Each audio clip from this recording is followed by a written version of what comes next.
తాకట్లో ఉన్న మీ బంగారాన్ని విడిపించి ఆ రోజు ఆన్లైన్ రేటుకి కొంటాం. Sharma gold company. నమస్కారం, సుమన్ టీవీకి స్వాగతం.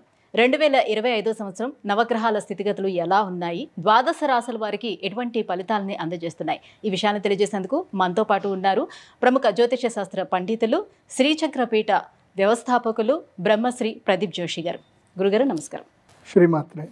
గురుగారు, ఈ 2025 సంవత్సరం వృషభ రాశి వారికి ఎలా ఉండబోతుంది? సో వాళ్ళ పొజిషన్ ఎలా ఉంది? టాప్లో ఉందా లేకపోతే డౌన్లో ఉందా? శ్రీ గురుభ్యో నమః. శ్రీమాత్రే నమః. వృషభ రాశి వారు తప్పకుండా ఈ సంవత్సరము లాకర్ కొని పెట్టుకోండి. లాకర్ కొనుక్కోండి, మంచి పెద్ద లాకర్ కొనుక్కోండి, పెద్ద బీరువా కొనుక్కోండి. ఎందుకోసం అంటే మీకు ధనలక్ష్మి మీ ఇంటికి రాబోతుంది, ఫుల్ డబ్బులు పట్టుకొని వచ్చేస్తుంది మీకు. వృషభ రాశి వారికి 30 సంవత్సరాల తర్వాత, ఎన్ని సంవత్సరాలు?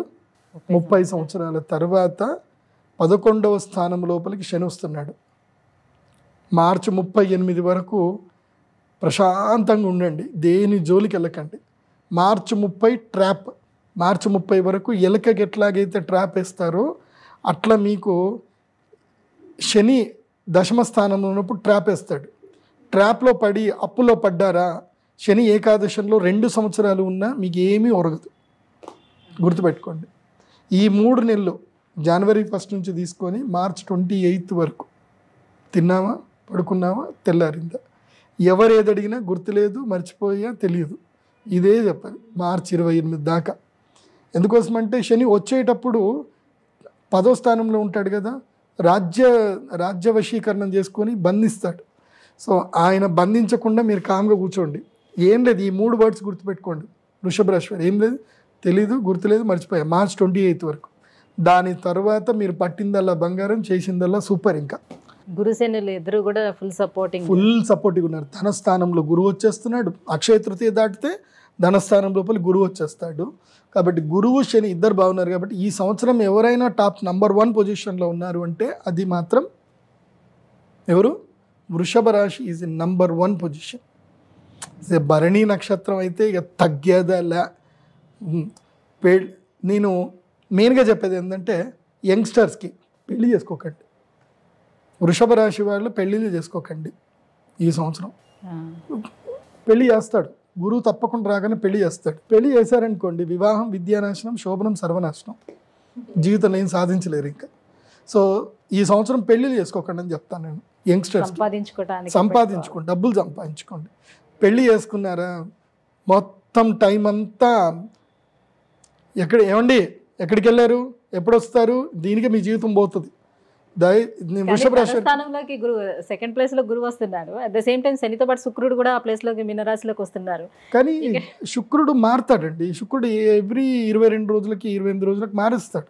శుక్రుడు ఎక్కువ రోజులు అట్లాంటి దేవుడు. శుక్రుడు ఎప్పుడు మారుతూనే ఉంటాడు. సూర్యుడితో పాటు శుక్రుడు బుధుడు మారుతూనే ఉంటారు. అందుకే ప్రతి నెల రాశిఫలాలు వినాలన్నది. నెల రాశిఫలాలు వినాల్సింది, వారం రాశిఫలాలు వినాల్సిందే. అప్పుడప్పుడు మనకి మధ్యలో వచ్చేసి కమ్మటి గోరుముద్దలు పెట్టి వెళ్తారు వీళ్ళిద్దరు. ఎవరు? శుక్రుడు, సూర్యుడు, బుధుడు. ఈ 3 మాత్రమే మనకి తీయటి గోరుముద్దలు పెట్టి మధ్యలో వెళతారు. ఈ మిగతా ఈ 2 ఉన్నాయే, సంవత్సరం దాకా వీళ్ళు ఎంటర్టైన్ చేయరు. శని 2.5 సంవత్సరాల దాకా ఎంటర్టైన్ చేయడు. ఎంటర్టైన్ చేశాడా, వీళ్ళు వచ్చినా రాకపోయినా ఇచ్చేస్తూనే ఉంటాడు శని. కాబట్టి శని కేవలం 3 గ్రహాలకు మాత్రమే యోగిస్తాడు ప్రతి సంవత్సరం. 2.5 సంవత్సరాలకు ఒకసారి 3కి మాత్రం యోగిస్తాడు. ఈ సంవత్సరం ఇప్పుడు వచ్చింది వృషభ రాశి వారికి. అప్పుడు టైం ఆగయా, మీ టైం వచ్చేసింది. నేనేమంటాను అంటే ఈ టైంలో పెళ్ళిళ్ళు చేసుకోకండి అని చెప్తాను. పెళ్ళి చేసుకోవడం వల్ల టైం అంతా వేస్ట్ అయిపోతుంది. ఒకసారి రామ్ గోపాల్ వర్మ గారిది మంచి ఇంటర్వ్యూ చూడండి, చూసినాక పెళ్లి చేసుకోండి. వృషభ రాశి వారు మాత్రం సంపాదించండి. ఎంత సంపాదించాలంటే అంత సంపాదించాలి. కాంప్రమైజ్ అయ్యి కకృతి పడి పెళ్ళిళ్ళు చేసుకోకండి ఈ సంవత్సరం మాత్రం. నేను క్లియర్గా చెప్తున్నా. ఇల్లు కట్టుకోండి. 30 సంవత్సరాల తర్వాత అండ్ అప్పుల పాలు కూడా కాదు, అప్పులు కూడా చేయకూడదు. ఈ హౌసింగ్ లోను ఇవి ఏవైతే ఉన్నాయో ఇవి గుదిబండ. నీవు జీవితంలో ఎదగడానికి నీకు ఏ అవకాశాన్ని ఇవ్వదు చెప్తున్నా. నువ్వు రిస్క్ చేయలేవు జీవితంలో. ఇప్పుడు రిస్క్ చేయాల్సిన టైం ఇది. రిస్క్ చేయాలంటే ఫ్రీగా ఉండాలి. ఇప్పుడు మనం ఒక 5 కిలోల 10 కిలోల బస్తాన్ని మనం మెడలో వేసుకొని మనం పరిగెత్తగలుగుతామా? ఫాస్ట్గా పరిగెత్తలేదు. ఏమీ లేకుండా ఉంటేనే స్పీడ్గా పరిగెత్తగలుగుతాం. సో ఎలాంటి బాధ్యతలు ఏమీ లేకుండా ఫ్రీడమ్ ఆఫ్ థింకింగ్ తోటి వెళ్ళండి. ఇంకా ఎవరికైనా ఏదైనా కమిట్మెంట్ ఇవ్వాలి అన్నా సరే ఆలోచించకూడదు, ఇదేంద్రా నాకు ఈ బాధ్యతలు ఉన్నాయి కదా అని ఆలోచించకూడదు. అలా వెళ్ళండి వృషభ రాశి వారు. సో మీకు పట్టిందల్లా బంగారం అంటే అర్థం అదే మీరు ఒక హౌసింగ్ లోన్కో దేనికో ఈఎంఐలకో కమిట్మెంట్ అయిపోయారు అనుకోండి, ఇంకేం ఉండదు. ఈ కార్పొరేట్ వీళ్ళు చేసేది ఇదే, వాళ్ళు ట్రాప్లో చేస్తారు. కార్పొరేట్ ట్రాప్ అంటారు. ఏందో తెలుసా, మీరు జాబ్లో జాయిన్ అవ్వగానే మీకు వెల్కమ్ కిట్ ఇచ్చేస్తారు. ఏదో bank zero balance account welcome kit ఇస్తారు, దాంతోపాటు క్రెడిట్ కార్డు కూడా ఇచ్చేస్తారు. ఇంకా ఇక మనోళ్ళు వచ్చింది కదా ఉద్యోగం అని సర్ర గిక్తారు ఇంకా క్రెడిట్ కార్డు. అప్పాయి కూర్చుంటుంది. వాడికి కావాల్సింది అదే కదా, కార్పొరేట్ వాడికి కావాల్సింది ఏంది, వీడు లేబర్ లాగా పని చేయాలి. లేబర్ లాగా వీడికి అప్పు ఉంటే తప్ప వీడికి భయపడ్డు పని చేయడు. సో అట్లాగే ఉంటుంది. సో డోంట్ ట్రాప్, దాంట్లో క్రెడిట్ కార్డ్ ట్రాప్లో పడకండి. ఫ్రీడమ్ ఆఫ్ థింకింగ్లోకి వెళ్ళండి. స్టార్టప్లు బిగినింగ్ చేయండి, కష్టపడండి. Business thinking, only business thinking అది చెయ్యండి. వృషభ రాశి వారు నేను చెప్పేది ఏంటంటే తప్పకుండా ఆస్ట్రాలజర్ని కలవండి. నన్ను కలిస్తే ఇంకా మంచిది. ఎందుకోసమంటే ఐఎమ్ బిజినెస్ ఆస్ట్రాలజర్. నేను ఎవరికి ఏది చెప్పాలో ఎటువైపు ఎట్లా పంపించాలో నేను పంపిస్తాను.